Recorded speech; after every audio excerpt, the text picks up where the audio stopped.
This is Teresa Bunker Elementary in Idaho Falls School District 91, and this is our leading indicator 1.1. Our leadership team for our HRS leadership consists of Kathy Pilkington, who is the principal, Amy Ellers, a first grade teacher, Marie Hammond, a third grade teacher, and Carly Holt, a fourth grade teacher. Okay, and this is our level 1.1 data and our survey results. And level 1.1 focuses on the faculty and staff perceiving the school environment to be safe and orderly. Our overall survey results landed us at a 3.5. And then we also did a follow-up survey after presenting this to the staff. After presenting our slide deck to the staff, and the staff rated us at a 3.9. So down below we have our link to our staff survey results back in 2021 and 2022.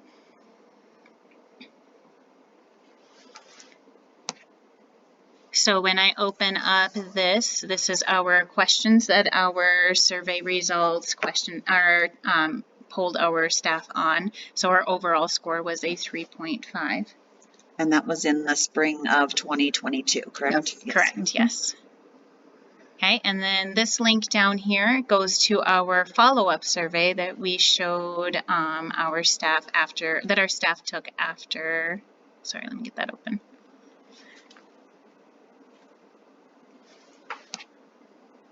Okay, that our staff took after looking at our slide deck. So it asks just this one question: the faculty and staff perceive the school environment as safe and orderly. And that moved it up to a 3.9 overall rating. Correct. Okay. And then this was, according to our original survey results back in the spring of 2022, our leadership team declared this level 1.1 as an area of strength because we already have our safety procedures and protocols in place. They are practiced regularly. They are updated and reviewed periodically by our safety committee and shared with our staff, students, and parents regularly.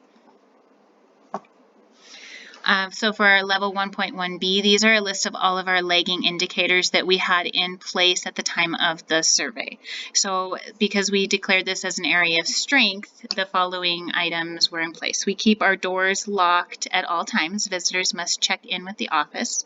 We have a security doorbell at the front door with a camera and speaker, so staff are able to identify visitors before allowing entrance by buzzing them into the building. All visitors are required to check in at the front office and are given a visitor pass sticker. We have cameras and a security system, and we have a playground with a fenced area. We have evacuation shelter in place, our earthquake drills, and lockdown and lockout drills. The frequency of our drill practice, we have our evacuation drills monthly. We have a lockdown drill that happens twice per year, and a lockout drill that happens twice per year, and also a shelter in place, which is our earthquake drill that happens once a year. Each classroom has an emergency bag with class lists and an emergency supplies, as well as an emergency bucket with first aid supplies. Each classroom/common area also has a school map with a designated emergency exit route, and teachers teach the emergency plans to our students and reinforce them throughout the year. School-wide expectations, handbook, and discipline matrix is also included, along with the Bobcat behavior report, and we have school-wide schedules. So the following are our evidence that helps support those items. And these pictures show our camera secured entrance at the front door where visitors arrive and are seen on screen. They must be let in by staff who identifies them and buzzes them in. Once inside, a visitor would check in at the office to receive their guest badge or guest sticker.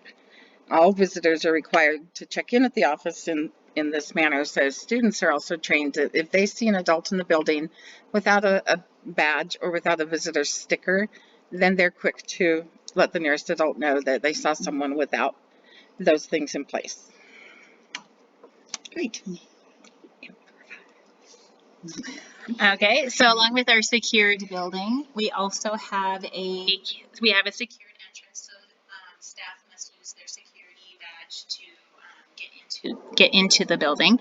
We also have a guest sign-in, so all guests must sign in at the front office and get a badge before they can move through the building.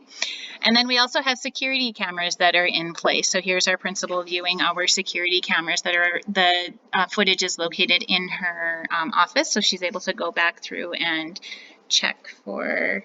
And just look at footage if there was maybe an incident, either in the building or even outside of the building on campus. We have cameras both inside and outside the building. And so if there was any kind of incident, I'm able to go back and look at footage. And then I can also just have cameras up and have several screens up at once of different areas, either in the building or outside of the building or entrances, just to kind of monitor things that are going on throughout the day. And then we also have a screen with the same system that shows our doors, whether they are securely locked at all times, and send an alert to a system if we have a door that is ajar. And here we see evidence of those lagging indicators that were addressed earlier. Just some tools that we use to help keep all those safety drills happening on a regular basis.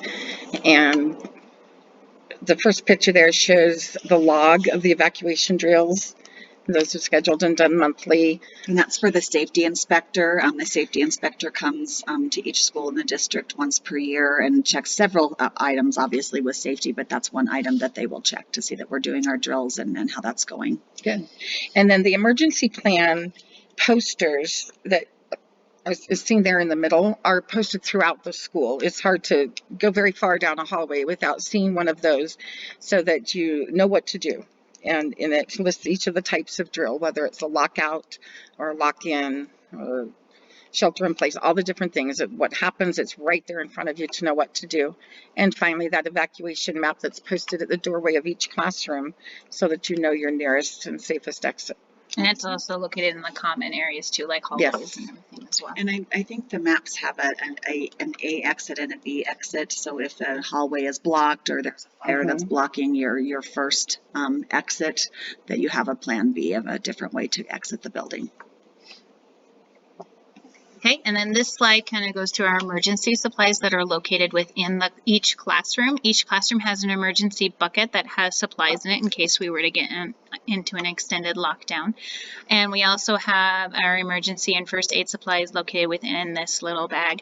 And it also has a copy of our student class list along with emergency contact information in case we were to have to contact parents.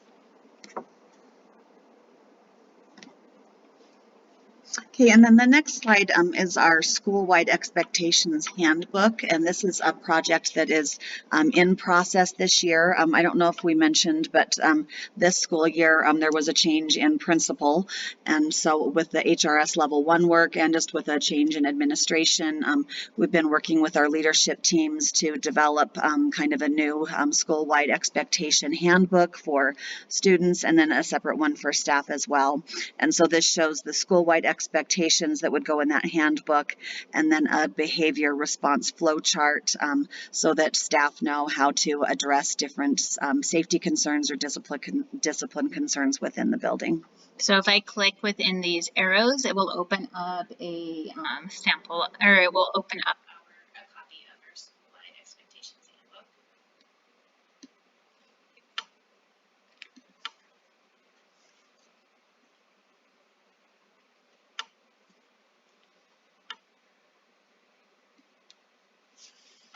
So if I go through here, this has all of our playground expectations, cafeteria procedures, hallway procedures, restroom procedures, the use of playground equipment, parent drop-off procedures and bus procedures, arrival procedures, assembly expectations, and teacher duty expectations, along with how to go through a positive office referral. And then also when I click our discipline matrix within that arrow, it will open up our discipline matrix flowchart. And the discipline matrix flowchart is something that is under process right now. We're discussing that in faculty meetings and working with our Bobcat leadership team and our PBIS team to develop what we want to have as a behavior response flowchart moving into next year. And so we're just taking time to get staff input and making sure that we hear all voices and arrive at what works best for our building. So it is kind of on draft form right now and is in process and will be in place for next year.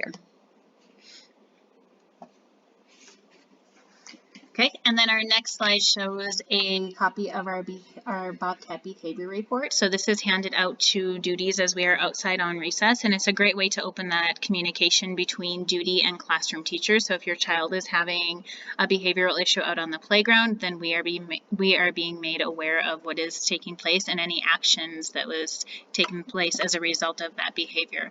So if we click within this arrow, it will open up our what our Bobcat behavior report looks like.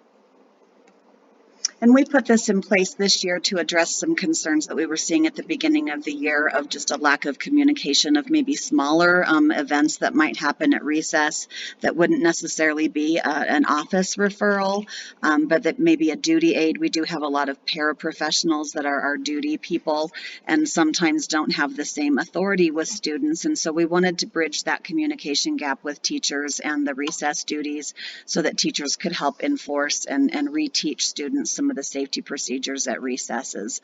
And so that was the form that we put in place. So it is just communicated between the recess duty and the classroom teacher so that they can circle around and address that with the student and provide support as needed.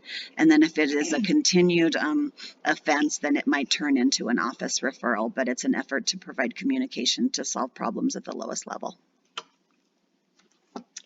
We all know that every minute counts in elementary school. So, of course, our school-wide schedules may need tweaked a little at the beginning of each year. But what's handy is all of those schedules are not only disseminated out to teachers, both in hard copy and in digital form, they're also posted on the schedule wall in the office. And so anytime you go by, if you're forgetting or looking to see when another teacher might have a prep, you can look at those school-wide schedules. There's a copy of the master schedule with all of the specials when they occur for which grade level, as well as the lunch duty schedules, like which classes are eating, which are at recess.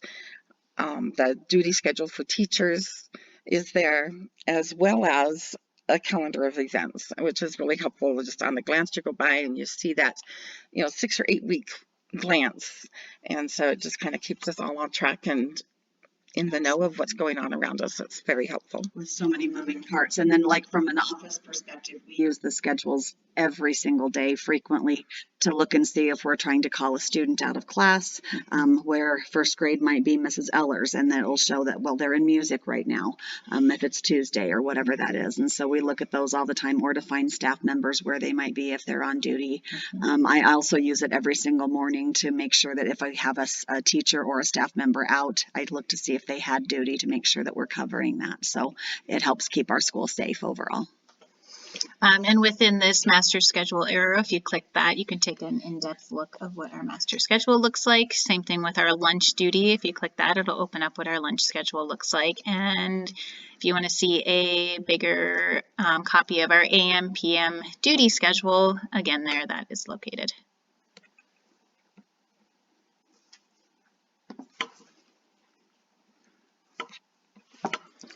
Okay, Excellent. and then we declared this as an area of strength, so we do not have a 1.1C. We do not have any, we do not have an action plan in place, although we will continue to tweak and improve each one of these lagging indicators as we move forward. And continue to take quick survey data and make sure that we're just taking the temperature to maintain. And as evidenced with all of the above information, we've seen that that's been productive for us this year, going from a 3.5 last spring to a 3.9 more recently. Absolutely. Thank you very much.